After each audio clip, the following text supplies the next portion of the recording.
Pela graça de Deus, nós estamos aqui reunidos em nome do Pai, do Filho, do Espírito Santo. Amém. Inspirai, Senhor, as nossas ações e ajudai-nos a realizá-las, para que em vós comece e termine tudo aquilo que fizermos. Por Cristo, Senhor nosso. Amém. Santa Maria, Mãe de Deus, rogai por nós. Hoje, dia 6 de fevereiro de 2025, vamos ouvir o que o Senhor tem a nos dizer na sua palavra. É a palavra de amor que Deus dirige a seus filhos amados. Antes, vamos lembrar aqui no site do Vatican News a memória que nós celebramos hoje de São Paulo Miki, presbítero e companheiros mártires japoneses. Veja só, São Paulo Miki tem muitas primazias, além de ser o primeiro mártir cristão japonês do Japão e não um missionário estrangeiro. Também teve a primazia de ter sido o primeiro religioso nativo do país do Sol Nascente, embora não tenha conseguido ser ordenado sacerdote, devido à falta de um bispo. Olha que bonita a história, né? Aqui no site tem várias questões sobre a história. Vamos olhar aqui para o martírio dele e de outros companheiros na cruz, seguindo o Mestre Jesus. Foram 27 os mártires que morreram crucificados no Monte Tateyama, em Nagasaki, em 5 de fevereiro de 1597. Da sua cruz, Paulo perdoou seus algozes e pronunciou um sermão final apaixonado, exortando todos a seguir a Cristo para serem salvos. Como Cristo, pouco antes de expirar, Paulo invocou a Deus Pai, em cujas mãos entregou seu espírito. São Paulo Miki e seus companheiros mártires, rogai por nós, que eles intercedam a Deus por nós, para que sejamos corajosos diante das perseguições. A nossa fé que não param de aumentar. Vamos para a liturgia. Estamos na 4ª semana do Tempo Comum, nessa bonita memória.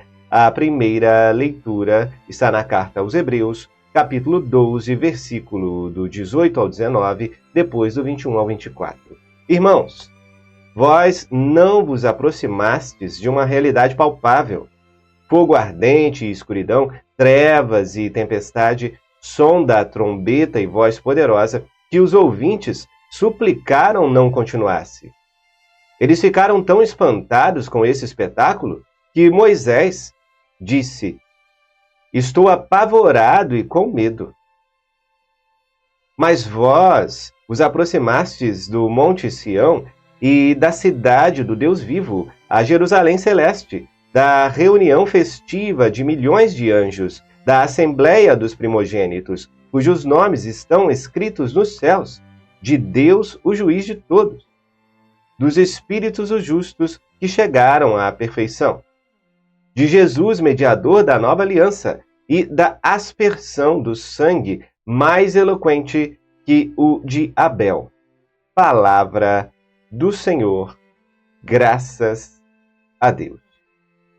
Veja só, meu amado irmão, minha amada irmã, a palavra aqui fala claramente de Moisés no Monte Sinai. Ele que naquele momento era um mediador entre Deus e os homens, mas um mediador muito falho, um mediador com pecados e com medo.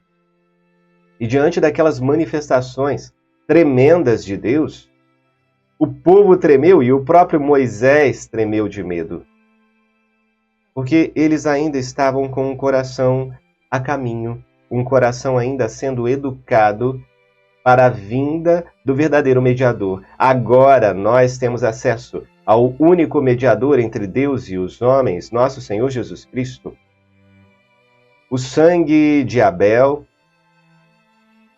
o sangue até de outras vítimas oferecidas em holocausto, não é tão eloquente.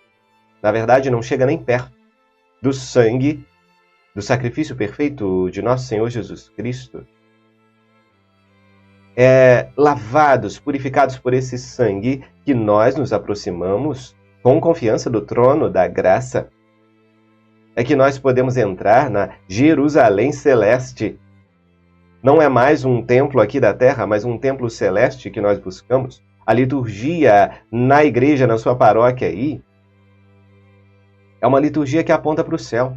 Por isso que é um erro sempre, quando na liturgia, na homilia, muita gente insiste em ficar presa nas realidades aqui da terra. O fim último é o céu.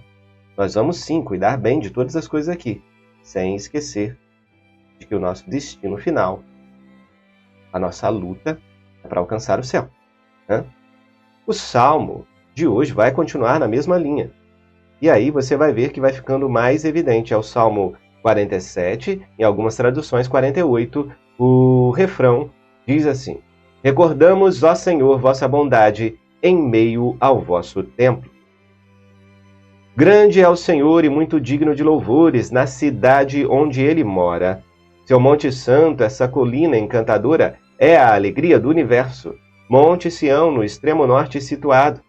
És a mansão do grande rei. Deus revelou-se em suas fortes cidadelas, um refúgio poderoso. Como ouvimos dos antigos, contemplamos. Deus habita essa cidade, a cidade do Senhor Onipotente, que ele aguarde eternamente. Recordamos, Senhor Deus, vossa bondade, em meio ao vosso templo. Com o vosso nome vai também vosso louvor, aos confins de toda a terra.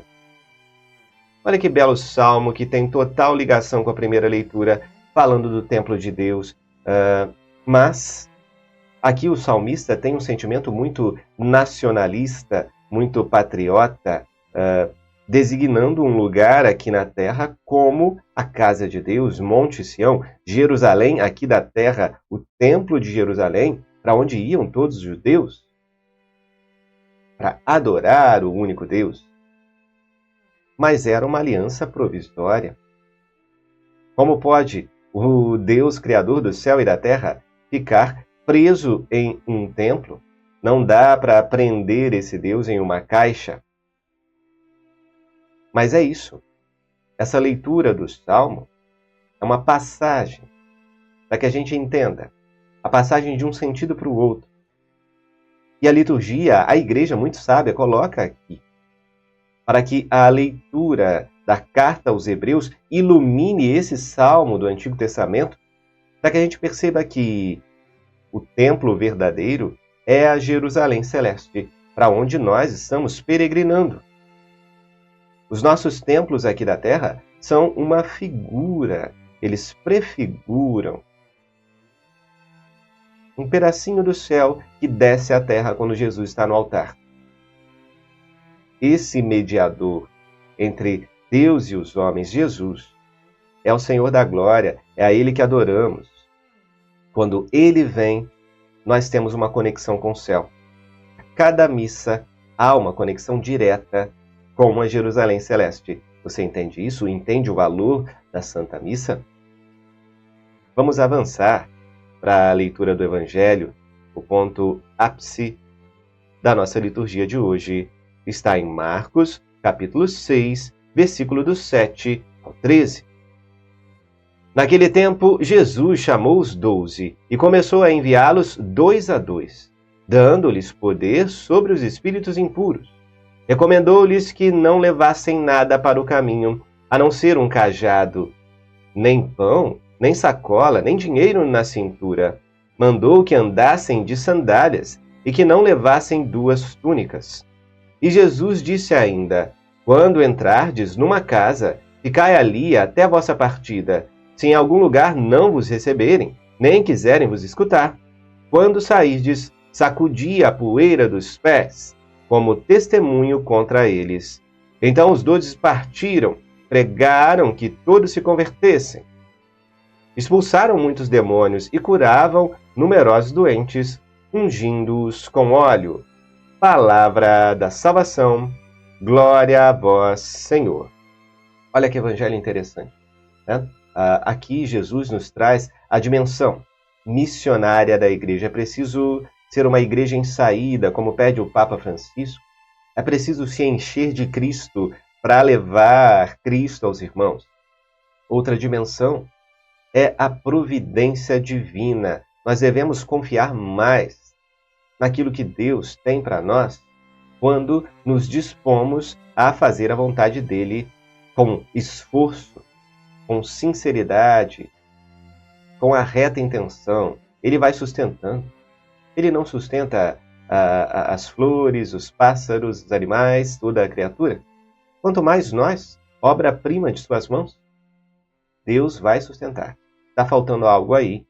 Entrega o seu trabalho, o seu serviço, entrega a sua luta a Deus. Busque-o em primeiro lugar em tudo que você fizer. Você vai vendo, dia após dia, as respostas de Deus. Claro, eu também sofro com isso. Eu vivo da providência de Deus. É difícil? Muitas vezes sim. Mas até para isso, para ter essa confiança, nós precisamos pedir a graça de Deus. Senhor, eu creio, mas aumenta a minha fé. Né? Peça aí na sua casa. Outra questão interessante é que não devemos nos prender no resultado do trabalho de evangelização, o trabalho da nossa vida. Por quê? O resultado depende de Deus. A gente dá o nosso esforço, a nossa disponibilidade, mas nem sempre teremos os resultados. Tem gente que fica como uma criança birrenta, quando as coisas, até na igreja, na vida espiritual, não acontecem exatamente como elas querem, seja numa pregação, num retiro, numa pastoral, num movimento, ou na homilia do padre, por exemplo, a pessoa já fica brava, a pessoa já quer sair da igreja. Quando ela fala com alguém e alguém não escuta, ela já fica extremamente irritada e não quer falar com mais ninguém.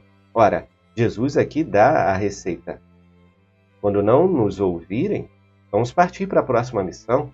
Sempre há um coração que está disponível, um coração disposto, mas que só precisa de uma semente plantada ali para florescer. Nós devemos procurar esses corações. E os corações que ainda não estão preparados, nós deixamos ali uma pulga atrás da orelha. Em algum momento aquela pessoa pode estar mais pronta para ouvir novamente aquilo que Deus quer falar através de nós para ela. Não fiquemos exageradamente inquietos quando não nos ouvirem.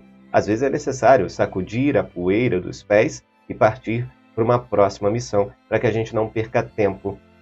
Porque Deus, Ele tem sede de que todos tenhamos sede dele. Que Deus abençoe você. Estivemos e permaneceremos reunidos em nome deste Deus, que é Pai, Filho e Espírito Santo. Amém. Até a próxima.